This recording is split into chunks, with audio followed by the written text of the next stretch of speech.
Hey there, subscribe to my channel, and also press this bell icon so you never miss any new updates, cause whenever we upload new video you will get a notification on your phone. Part 1. You will hear a telephone conversation between a customer and a shop assistant. First, you have some time to look at questions 1 to 3.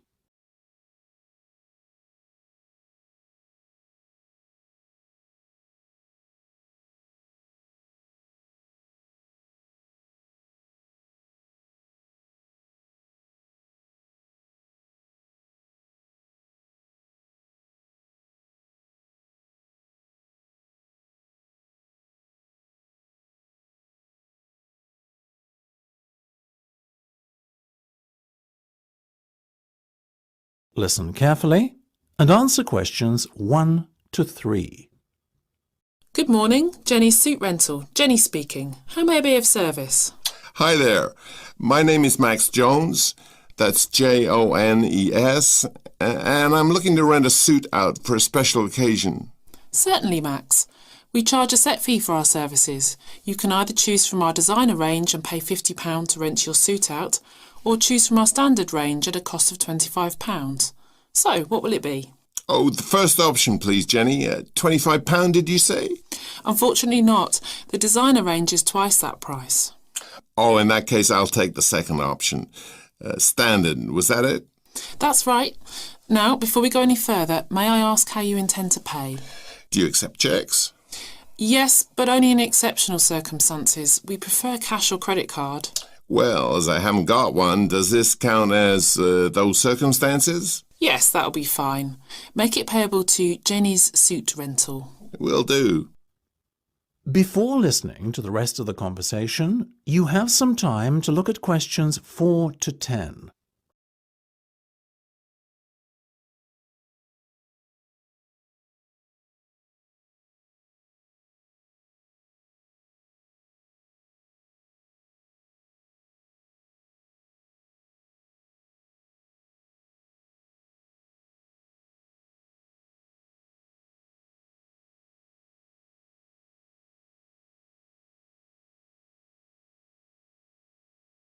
Now listen and answer questions 4 to 10. Now, Max, can I take your measurements, please, and a few details about what sort of suit you have in mind? Certainly. Let's start with the trousers then, shall we? What is your waist size and leg length? I used to be 32 waist, you know, but these days it's more like 36. Too many cream pies. I've been there. And about the leg, 34? I wish. I'm afraid I'm somewhat lacking in the height department. Not even a 32. 30, I'm afraid. Never mind. As for the colour, could you do a dark grey suit? In fact, we have a very smart one of those in just your size. You're in luck. Now, what about shoes? Same colour? No, I think I prefer something darker. OK, let's go with traditional black then, shall we? What about size? I'm a size 45. By my calculations, that's 10 in our sizes. And style? What have you got? We do suede, nubuck and traditional leather. Definitely the last one. Very well. And will you be wanting a necktie? Do you do bow ties? Of course. I'll put one of those down in your order. Dark grey, I presume? Perfect.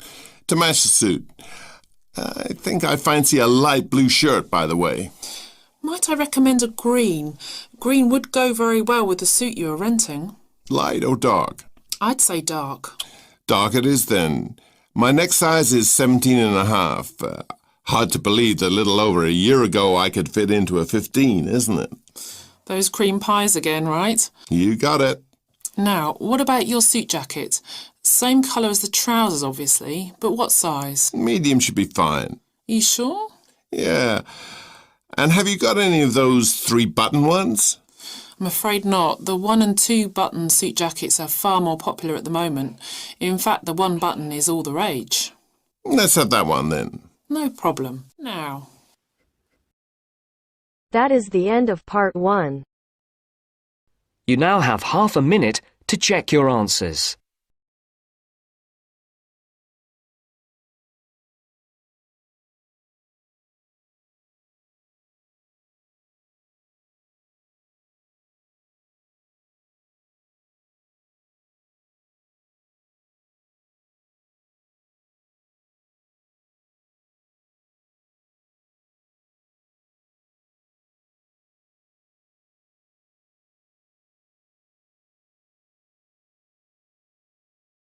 Now turns to part 2. Part 2. You will hear part of an interview between Dr. Hilsden, a member of staff on a fashion design course, and a student, Julia, who is applying to do the course. First, look at questions 11 to 13.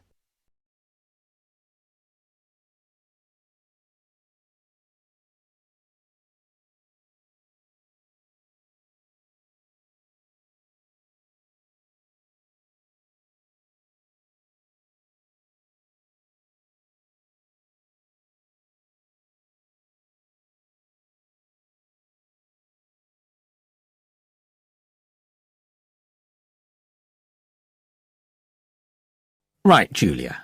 So, from your CV and portfolio, and what you've already told me, you seem to be very much the sort of person we're looking for on the postgraduate course.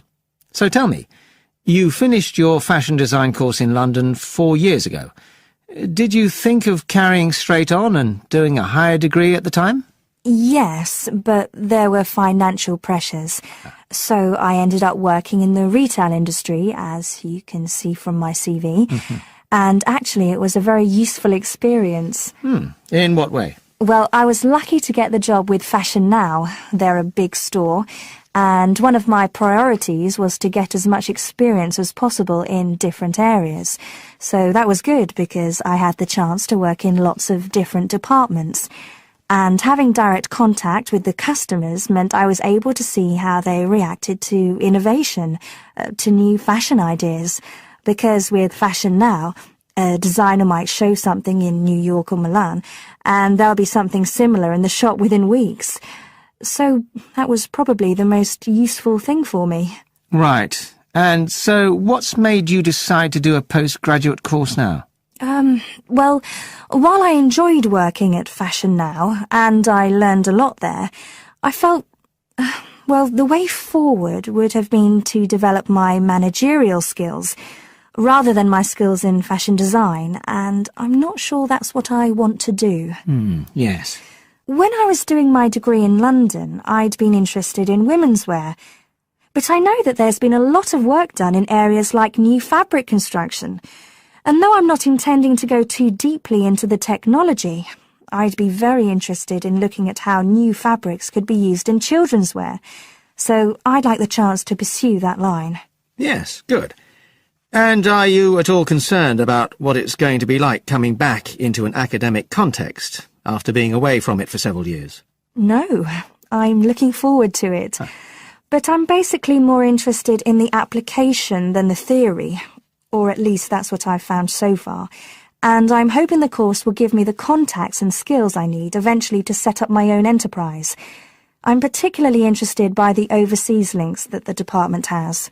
Yes, many of our students look overseas or to international companies for sponsorship of their projects. Before the talk continues, look at questions 14 to 20.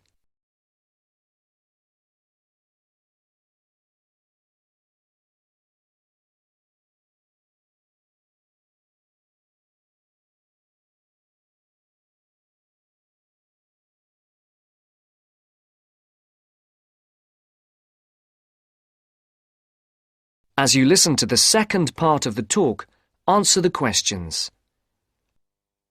And the facilities here look excellent. I just went to look at the library. It's really impressive. There's so much room compared with the one at my old university. Yes, most students find it's a good place to study.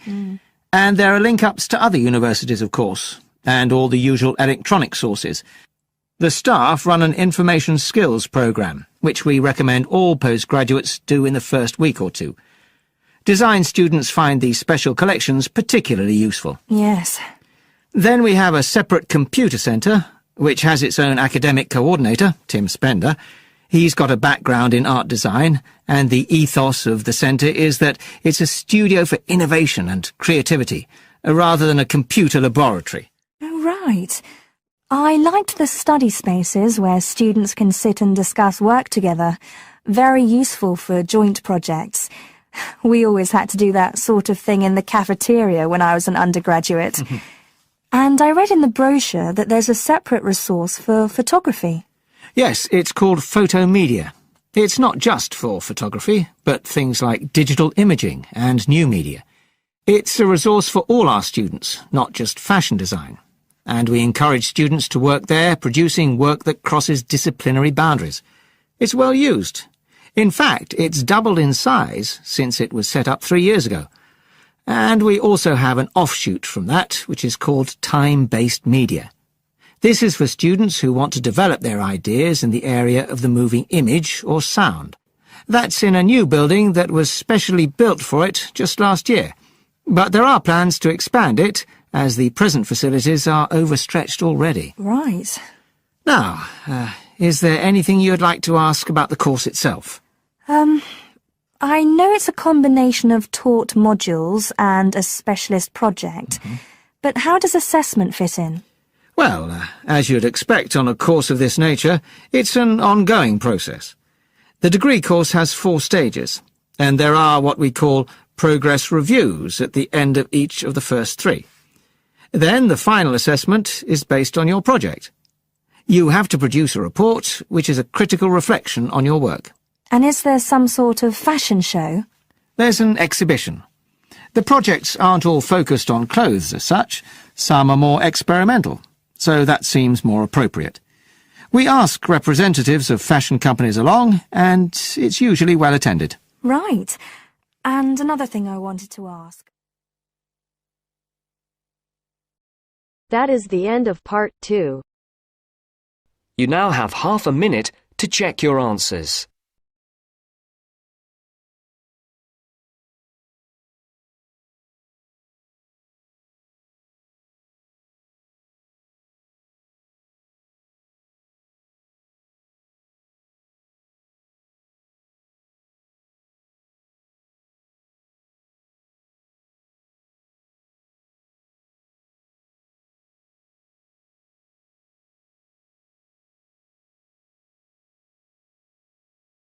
Now turns to part 3. Part 3. You will hear an extract from a talk about the congestion charging scheme. First, you have some time to look at questions 21 to 25.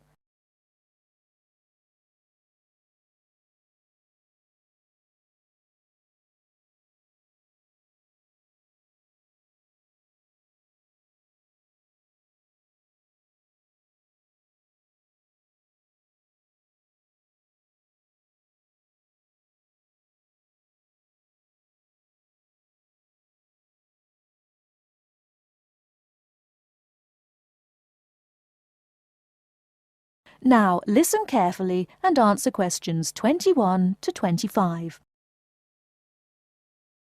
For more practical details, I'll pass you over to John Ward from the London Tourist Agency. Thanks. So, that was a brief introduction to the congestion charging scheme. But if you're actually going to be driving your car in London on weekdays, there are a few more details you will need to know. Firstly, you don't need to worry about paying all the time. The charge applies between 7 in the morning and 6:30 in the evening, Monday to Friday. You'll be pleased to hear, however, that because the scheme is intended to reduce traffic during busy working hours, evenings and weekends are free.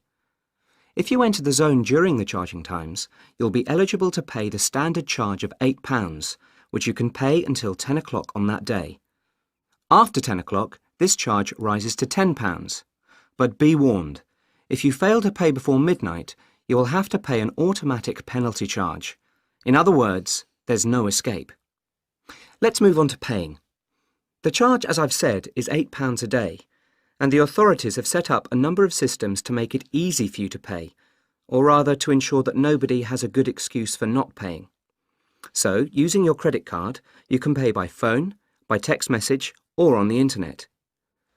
The other option is to go to one of the 200 pay points inside the zone, or the 9,500 pay points elsewhere in the country. If you know you're going to be driving in and out of London on a regular basis, you can buy weekly, monthly or annual passes, rather like a railway season ticket.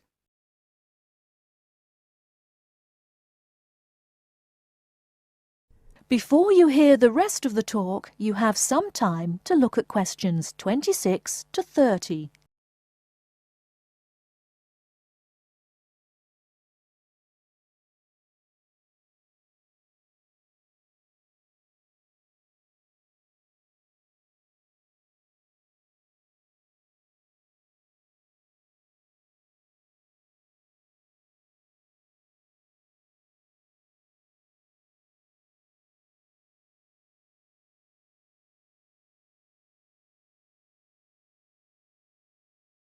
Now listen and answer questions 26 to 30.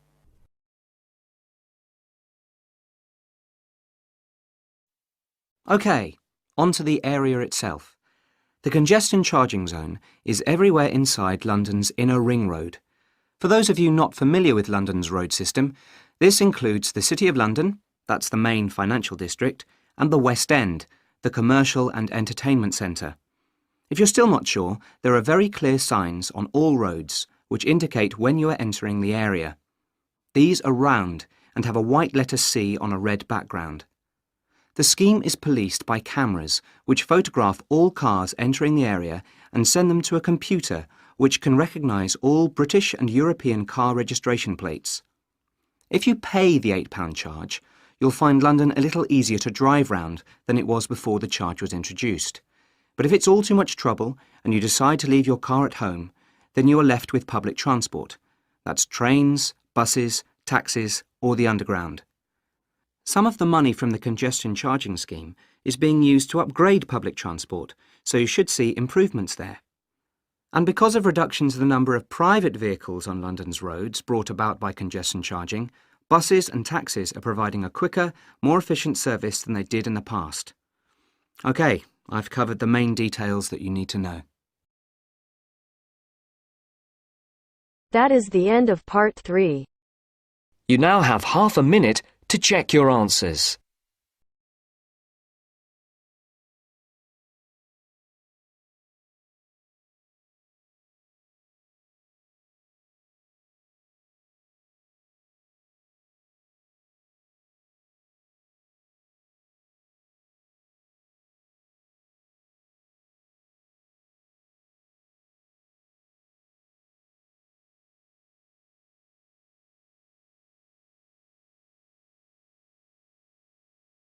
Now turns to part 4. Part 4. You will hear a speaker giving a talk about some recent research about unusual life forms.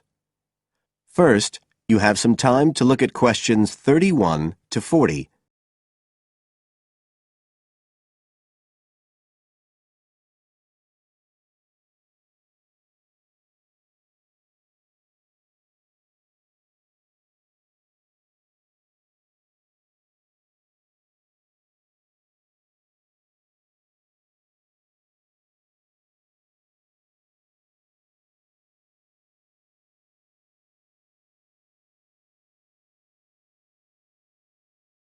Now listen carefully and answer questions 31 to 40. Hello, everybody, and welcome to the 6th of our ecology evening classes. Nice to see you all again. As you know from the programme, today I want to talk to you about some research that is pushing back the frontiers of the whole field of ecology. And this research is being carried out in the remoter regions of our planet, places where the environment is harsh and, until recently, it was thought that the conditions couldn't sustain life of any kind. But life forms are being found, and these have been grouped into what is now known as extremophiles. That is, organisms that can survive in the most extreme environments. And these discoveries may be setting a huge challenge for the scientists of the future, as you'll see in a minute.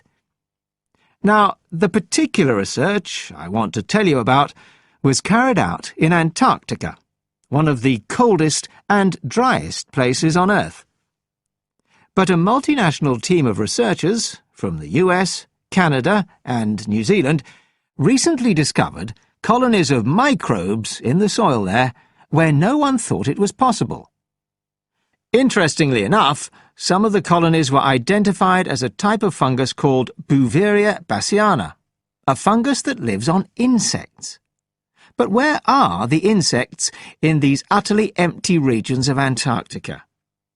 The researchers concluded that this was clear evidence that these colonies were certainly not new arrivals. They might have been there for centuries, or even millennia, possibly even since the last ice age. Can you imagine their excitement?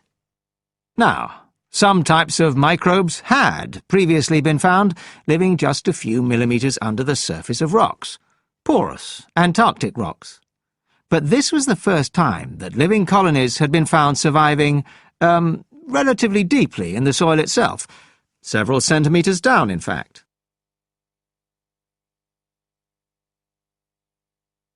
So, the big question is, how can these colonies survive there? Well, we know that the organisms living very near the rock's surface can still be warmed by the sun, so they can survive in their own microclimate. And this keeps them from freezing during the day. But this isn't the case for the colonies that are hidden under the soil. In their research paper, this team suggested that the very high amounts of salt in the soil might be the clue, because this is what is preventing essential water from freezing. The team found that the salt concentration increased the deeper down they went in the soil. But while they had expected the number of organisms to be fewer down there, they actually found the opposite. In soil that had as much as 3,000 parts of salt per million, relatively high numbers of microbes were present, which seems incredible. But the point is that at those levels of salt, the temperature could drop to minus 56 degrees before frost would cause any damage to the organisms. This relationship between microbes and salt, at temperatures way below the normal freezing point of water, is a really significant breakthrough. As you all know, life is dependent on the availability of water in liquid form, and the role of salt at very low temperatures could be the key to survival in these kinds of conditions. Now, the process at work here is called supercooling, and that's usually written as one word, but it isn't really understood as yet, so there's a lot more for researchers to work on. However, the fact that this process occurs naturally in Antarctica may suggest that it might occur in other places with similar conditions, including on our neighbouring planet, Mars. So, you can start to see the wider implications of this kind of research.